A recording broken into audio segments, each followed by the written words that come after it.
अस्सलाम वालेकुम स्टूडेंट्स। आज का जो हमारा टॉपिक है फर्स्ट चैप्टर का, that is the relative atomic mass. सबसे पहले हम इस वर्ड को समझने की कोशिश करेंगे। Relative atomic mass, relative mean के किसी चीज़ को रिलेट करना। अब हमारे पास कोई एटम है, हमने उसका एटॉमिक मास निकालना है, उसका मास मेजर करना है, तो हम उसको रिलेट करेंगे। It's mean relative atomic mass. For example छोटी सी एग्जांपल देने देते हैं जी। हमने किसी चीज़ को मेजर करना होता है। फॉर एग्जांपल हमने सब्ज़ी लेने जाते हैं, सब्ज़ी को हमने कहना है जी 1 kg होनी चाहिए। तो हमें कैसे पता चलेगा कि ये सब्ज़ी एग्जैक्ट 1 kg है? उसके लिए हम उसको रिलेट करते हैं किसी आयरन के बार के साथ, जो हमारे पास वेट होते हैं उसके साथ। इस तरह हमारे पास तराजू होता है जिसमें हम कहते हैं जी यहाँ पे हमने सब्ज़ी रखी, यहाँ पे हमने 1 kg का जो आयरन का बार रखा है, तो हमारे पास इक्वल हो जाएंगे। मीन हमने वो जो आयरन का वेट लिया था उसके इक्वल जब होगा, तो इट्स मीन हमारे पास जो भी चीज़ है वो 1 kg होगी। हमने उसको आयरन के बार के साथ रिलेट किया था। इसी तरह हम एटॉमिक मास किसी भी एटम का निकालना हो तो हम उसको रिलेट करते हैं। किससे रिलेट करने हैं? कार्बन 12 से। mass of an element mass of an atom of an element as compared to the mass of an atom of carbon 12। Carbon 12 को हम एज अ स्टैंडर्ड लेते हैं, जिससे हम रिलेट करके अपने किसी भी एटम का जो मैस है उसको मेजर कर लेते हैं। अब यहाँ पे क्वेश्चन है कि हम कार्बन 12 को क्यों स्टैंडर्ड के तौर पे ले रहे हैं, हम इससे क्यों रिलेट कर रहे हैं? क्योंकि कार्बन के 3 आइसोटोप हैं, 12, 13, 14। तो इसको स्टैंडर्ड के तौर पर लेने के लिए इसके लिए कुछ इसकी प्रॉपर्टीज़ होनी ज़रूरी हैं। तो इसकी जो फर्स्ट प्रॉपर्टी है that is the more abundant, इसकी अबंडेंस ज़्यादा होती है as compare to 13 and 14 carbon. और सेकंड वो स्टेबल होता है। ये छोटा सा एक पॉइंट है, जो हमारे पास स्टेबिलिटी है वो डायरेक्टली प्रोपोर्शनल होते हैं रिलेटिव अबंडेंस के। जितनी अबंडेंस ज़्यादा होगी मीन उतना ही स्टेबल होगा। तो कार्बन 12 चूँकि मोर अबंडेंट है, मोर स्टेबल है, इसलिए हम इसको एज अ स्टैंडर्ड यूज़ करते हैं। अब हम का जब भी एटम का मास मेजर करना होता है तो उसके लिए जो हम स्केल यूज़ करते हैं, यूनिट यूज़ करते हैं, एटॉमिक मास यूनिट स्केल होता है। क्यों हम इसको क्यों करते हैं, जिसको हम सिंपल AMU कहते हैं, एटॉमिक मास यूनिट। इसको क्यों यूज़ करते हैं हम? इसको ग्राम, किलोग्राम वगैरह में क्यों मेजर नहीं करते? हमारे पास जो एटम है, लास्ट लेक्चर हमने कहा था कि फॉर एग्जांपल ये मैंने फुल स्टॉप लगाया है, तो इस फुल स्टॉप में 2 मिलियंस एटम मौजूद हैं।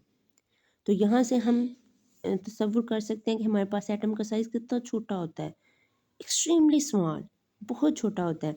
इतना छोटा है कि हम उसको किसी भी बैलेंस में मेजर नहीं कर सकते, उसका वेट नहीं कर सकते। इसलिए हम उसके लिए जो यूनिट यूज़ करते हैं that is the atomic mass unit.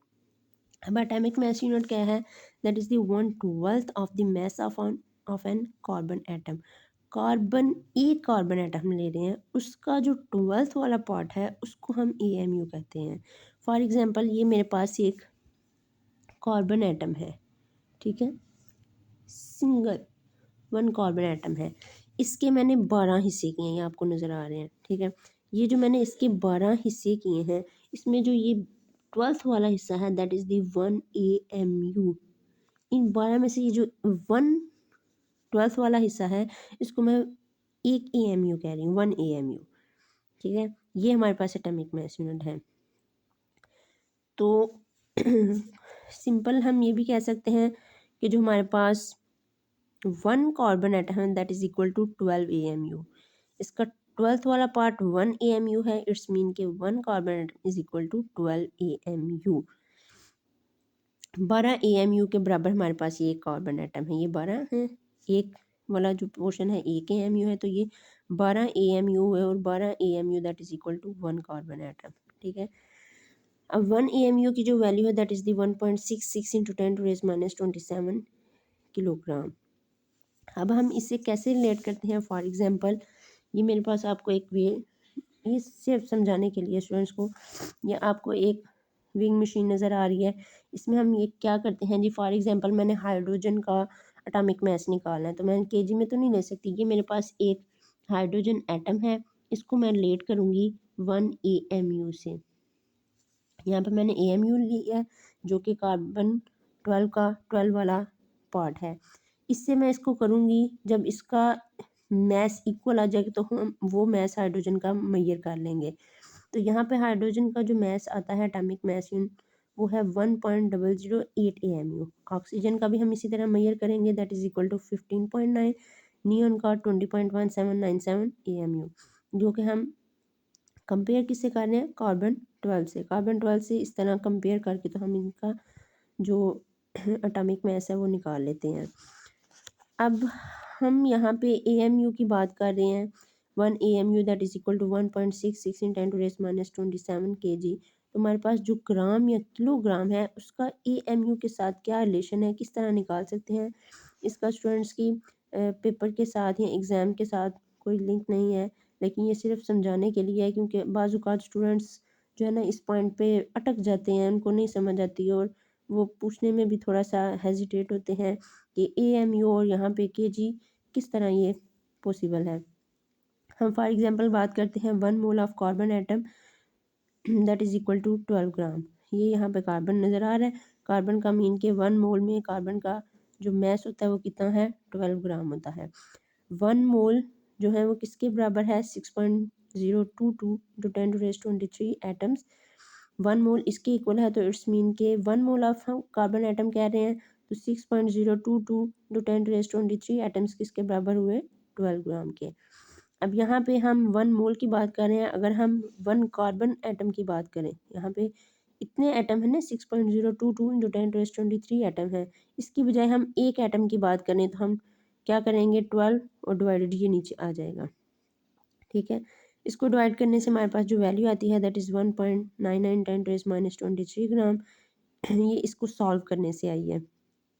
अब यहाँ पे हम कह रहे हैं मैस ऑफ 1 कार्बन एटम, और 1 कार्बन एटम ऊपर हमने जिक्र किया है किसके बराबर है, 12 AMU के। इट्स मीन कि ये 1 carbon atom that is also equal to, इसको लिखें या 12 AMU लिखें, एक ही बात है, जिसकी वैल्यू हमारे पास 1.99 10 - 23 ग्राम आती है। अब 12 की बजाय जो ऊपर हमने बात की है 1 AMU कर लें, तो इस वैल्यू को डिवाइड हम कर देंगे, ये 12 इसके नीचे आ जाएगा। इसको डिवाइड करने से हमारे पास जो वैल्यू आती है that is equal to 1 AMU is 0.167 into 10⁻23 gram. ये हमारे पास यहाँ से ये जो डॉट था, अगर हम इसको यहाँ पे ले आएँ, ये इस तरफ आ जाएगा, तो यहाँ पे एक वैल्यू -23 की बजाय -24 हो जाएगी। अब 1 AMU को हम यहाँ पे, ये हमारे पास ग्राम में वैल्यू आ गई है, लेकिन हम अगर इसको किलोग्राम में करना चाहें तो हमें पता है जी 1 किलोग्राम में जो है 1000 ग्राम होते हैं, तो 1000 लिखें या 10⁻³ लिखें, इससे हमने इसको डिवाइड कर दिया। जब हम ग्राम को किलोग्राम में कन्वर्ट करते हैं तो हम किलोग्राम की जो वैल्यू है उसको हम डिवाइड में ले आते हैं। 1.63 इंटू 10⁻24 पहले था, जब ये ऊपर जाएगा तो ये -3 हो जाएगा। इसको सॉल्व करें तो 1.67 10⁻27 किलोग्राम आ जाता है, जो कि हमारे पास यहाँ हमने बात करी थी 1 AMU is equal to 1 AMU is equal to 1.66 या 1.67 10⁻27 किलोग्राम।